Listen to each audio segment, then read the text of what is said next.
Baik, sebelumnya Assalamualaikum warahmatullahi wabarakatuh. Perkenalkan, nama saya Elsa Dwi Agresti dengan NPM 2217051058. Sebelumnya mohon izin kepada Bapak pengampu mata kuliah, Bapak Rahman Taufik, untuk saya menjelaskan terkait dengan proyek data science yang saya kerjakan.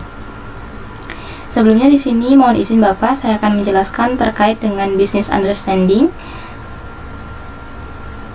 Pada percobaan kali ini, permasalahan yang saya angkat adalah terkait dengan klasifikasi jamur berdasarkan gambar.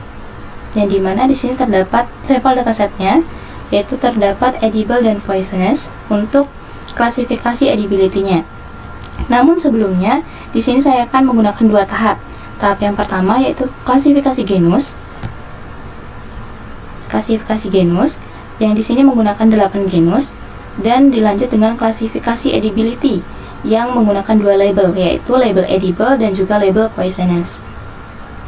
Karena di sini saya melihat bahwa terdapat risiko utama ketika salah melakukan klasifikasi seperti itu. Dan di sini untuk konteksnya atau fokusnya, saya terfokus kepada false edible, yang dimana ketika jamur beracun itu salah diklasifikasikan sebagai jamur layak konsumsi, karena ini dapat berdampak langsung pada kesehatan manusia.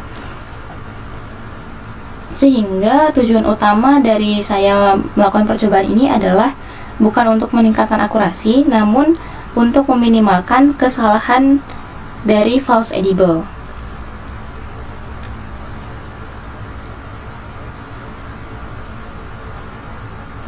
Baik, untuk yang selanjutnya itu terkait dengan data understanding. Pada kesempatan kali ini saya menggunakan dataset yang saya dapatkan dari Kaggle, dan di sini terdapat dua label, yaitu label genus yang memiliki 8 kelas dan label edibility yang memiliki 2 kelas, yaitu edible dan poisonous. Lalu untuk format gambar, di sini saya menggunakan format PNG. Namun di sini untuk datasetnya itu merupakan dataset yang tidak seimbang, dikarenakan terdapat beberapa genus yang memiliki kurang lebih 300 data. Contohnya seperti Agaricus, di sini memiliki kurang lebih 308 data. Lalu untuk data terbanyak ada di Amanita, yaitu sekitar 1074 data. Dan untuk Armillaria, ini merupakan data yang paling sedikit karena datanya di bawah 50 seperti itu. Dan untuk data di bagian edible dan juga poisonous itu juga memiliki perbedaan. Di edible itu ada yang mencapai 170 terbanyak, yaitu dengan data Lactarius 170. Dan untuk poisonous terbanyak itu ada di Amanita, yaitu sekitar 1074. Namun di sini saya melakukan dua percobaan, yang dimana percobaan pertama pada try model pertama saya menggunakan data asli untuk melihat hasil akurasinya, dan juga untuk melihat terkait dengan bagaimana model bisa mengklasifikasikan genus dan juga mengklasifikasikan terkait dengan edibility-nya. Lalu di sini saya mencoba di model yang kedua itu menggunakan smooth untuk melakukan penyeimbangan data. Baik, di sini saya akan menjelaskan terlebih dahulu terkait dengan model yang pertama. Di sini saya mulai untuk bagian data preparation, di mana di sini saya melakukan data cleaning. Yang pertama di sini, di mana dalam data cleaning ini mengabaikan gambar atau data yang gagal dibaca atau rusak, sehingga hanya data valid yang digunakan dalam pelatihan modelnya. Lalu yang kedua yaitu terkait dengan feature engineering, yang dimana di sini saya menggunakan dua fitur utama, yaitu fitur HSV atau Hue Saturation dan Value sebagai fitur warna, dan juga HOG atau Histogram of Oriented Gradients yang digunakan untuk menangkap pola tekstur dan juga bentuk pada gambar jamur. Lalu di sini di atas saya berikan label encoding untuk genusnya, yaitu dari nilai 0 hingga 7, dan untuk edibility-nya jika edible itu 0 dan poisonous itu 1. Lalu selanjutnya di sini terdapat loading data yang diambil dari folder sampel dataset, dan dilanjutkan dengan scaling data yang dimana di sini menggunakan standar scaler untuk menyeragamkan skala fitur, dikarenakan algoritma SVM dan KNN termasuk yang sensitif terhadap perbedaan skala data. Lalu dilanjutkan dengan splitting data, di mana di sini data dibagi menjadi data train dan juga data test yang akan digunakan untuk melakukan klasifikasi nantinya atau melakukan evaluasi. Dan di sini data ujinya itu dibagi secara stratified, yang dimana dia bertujuan untuk menjaga proporsi kelas edibility-nya. Lalu di sini masuk ke dalam tahap modeling, yang dimana di tahap modeling ini saya menggunakan 2 tahap. Di tahap yang pertama yaitu SVM yang digunakan untuk klasifikasi genus, saya menggunakan kernel RBF untuk mengklasifikasikan genus jamur, karena SVM termasuk efektif pada data berdimensi tinggi dengan hasil ekstraksi fitur citra. Lalu saya tambahkan juga di sini class weight, yaitu balance, digunakan untuk mengurangi bias antar kelas genus. Dan selanjutnya di sini setelah dilakukan klasifikasi genus menggunakan SVM, maka hasilnya tadi akan ditambahkan ke dalam data train untuk klasifikasi edibility, sehingga data yang sudah diklasifikasi berdasarkan genus digunakan untuk klasifikasi edibility-nya menggunakan KNN. Di sini saya memilih KNN untuk melakukan klasifikasi edibility itu dikarenakan KNN memiliki sifat instance based dan juga lebih konservatif, di mana KNN menilai itu berdasarkan dengan bobot jarak, sehingga keputusan klasifikasi itu lebih dipengaruhi oleh sampel yang terdekatnya.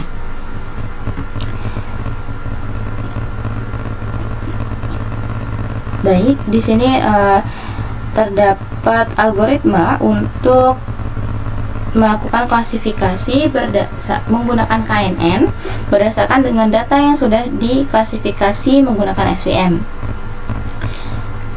Baik, yang selanjutnya di sini ada evaluasi model, yang dimana evaluasi model ini melihat menggunakan confusion matrix dan juga classification report, yang dimana fokus utamanya adalah meminimalkan false edible dan juga meningkatkan recall untuk kelas poisonous.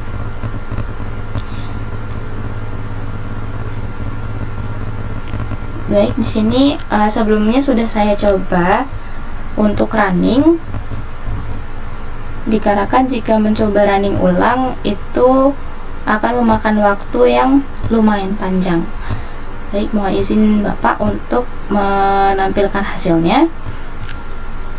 Baik, di sini terdapat hasil dari klasifikasi genusnya menggunakan SVM, yang dimana hasilnya itu adalah terdapat 27 gambar dari genus yang pertama, yaitu genus Agaricus. Ya, dari genus Agaricus terdapat 27 data yang benar dan terdapat 45 data yang salah masuk. Justru dia diklasifikasikan ke dalam Amanita. Lalu terdapat 18 data yang dia diklasifikasikan ke data Cortinarius, 1 data di Lactarius, dan juga 1 data di Suillus. Begitupun dengan data-data yang lainnya. Di sini terdapat beberapa data yang ternyata menyeleweng dari genus yang seharusnya. Jika melihat dari precision, recall, advanced score dan supportnya, di sini nilai yang paling bagus yaitu didapatkan dari genus label ketiga yaitu genus Armillaria. Didapatkan di sini hasilnya precision, recall dan advanced score-nya itu 1. Dikarenakan genus Armillaria itu datanya sangat sedikit, dan di sini terdapat 13 data yang benar-benar dapat masuk ke dalam genus Armillaria dan tidak melenceng ke genus yang lainnya. Dan didapatkan rata-rata akurasinya sebesar 59% untuk klasifikasi genusnya. Lalu untuk klasifikasi edibility, di sini terdapat hasil yang benar dalam prediksi untuk poisonous sebesar 448, dan terdapat 14 data yang di sini merupakan false edible, yang dimana data poisonous itu dianggap sebagai edible. Namun di sini masih cukup rendah dibandingkan dengan data poisonous yang berhasil dideteksi. Dan di sini terdapat sekitar 137 data yang dimana seharusnya edible, namun ternyata dianggap sebagai data poisonous. Namun ini bisa dianggap aman dikarenakan fokus kita di awal tadi adalah terkait dengan false edible-nya, dimana jamur poisonous itu dianggap sebagai jamur edible, karena jika jamur beracun dianggap sebagai jamur yang layak dikonsumsi, tentu akan sangat berisiko dibandingkan dengan jamur yang layak konsumsi namun dianggap jamur beracun, seperti itu. Sehingga di sini didapatkan akurasi sebesar 0,75% untuk klasifikasi edibility-nya. Baik, ini terkait dengan model yang pertama, di mana menggunakan data asli dari datasetnya, tidak menggunakan smooth. Maka di sini saya akan mencoba untuk try model yang kedua. Di sini saya menggunakan smooth, di mana smooth ini saya terapkan hanya di bagian data trainnya saja.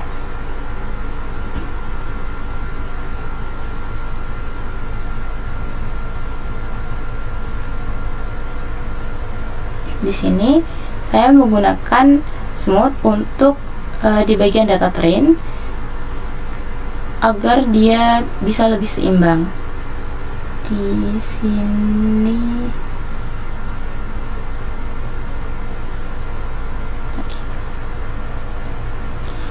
baik, berikut hasil dari running yang menggunakan smooth. Distribusi sebelum smooth itu ada 556 untuk data edible dan 1847 untuk data yang poisonous-nya. Dan di sini terdapat klasifikasi genus kurang lebih sama dengan akurasi yang sama. Namun di sini terdapat yang sangat rancu, yang sangat berbahaya hasilnya itu ada di bagian klasifikasi edibility-nya. Karena di sini untuk klasifikasi edibility-nya itu sebesar 0,3%, yang dimana sangat jauh dibandingkan dengan menggunakan data aslinya.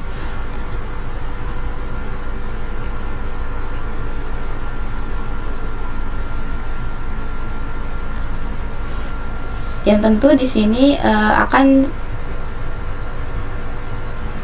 akan jauh lebih berbahaya jika dengan akurasi rendah dan dibandingkan dengan menggunakan menggunakan model yang sebelumnya dengan akurasi yang jauh lebih tinggi dengan hasil dimana false edible-nya itu juga sangat rendah.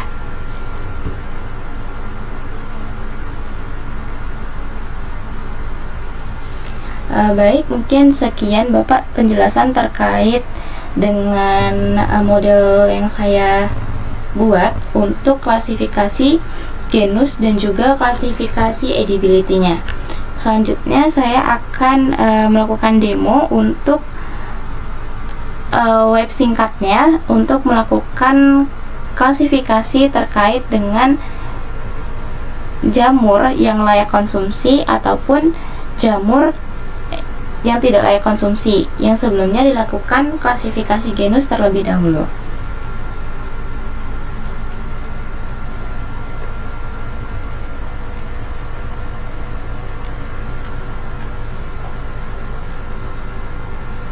Baik, sebelumnya di sini untuk di bagian halamannya saya membuat 5 file, yaitu yang pertama ada file base, lalu ada dashboard, ada home, ada halaman predict, dan juga ada halaman hasil.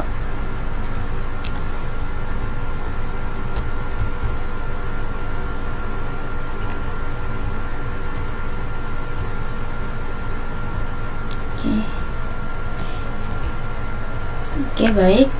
Berikut ini merupakan web untuk klasifikasi jamurnya.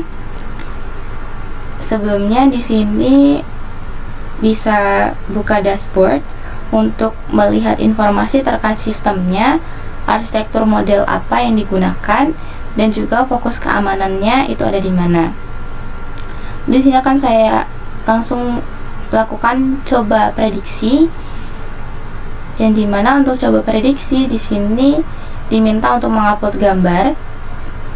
Oke, untuk contoh di sini saya akan mencoba jamur yang dia edible untuk melihat apakah bisa memprediksi atau tidak websitenya. Sini saya pilih jamur Amanita yang merupakan edible, lalu prediksi. Prediksinya di sini dia benar dengan genus Amanita dan juga edibility-nya edible. Oke, baik. Saya akan mencoba gambar yang lain. Untuk jamur yang poisonous atau jamur yang beracun, saya akan coba untuk yang sama, yaitu Amanita. Di sini prediksi, maka di sini website sudah bisa mengenali jamur meskipun berasal dari genus yang sama, namun dia poisonous ataupun dia edible. Demikian Bapak. Baik, mungkin sekian yang bisa saya sampaikan. Kurang lebihnya saya mohon maaf, dan apabila terdapat kesalahan kata, saya mohon maaf kepada Bapak pengampu mata kuliah, dan kepada Allah saya mohon ampun. Mungkin sekian yang bisa saya sampaikan. Saya akhiri. Wassalamualaikum warahmatullahi wabarakatuh.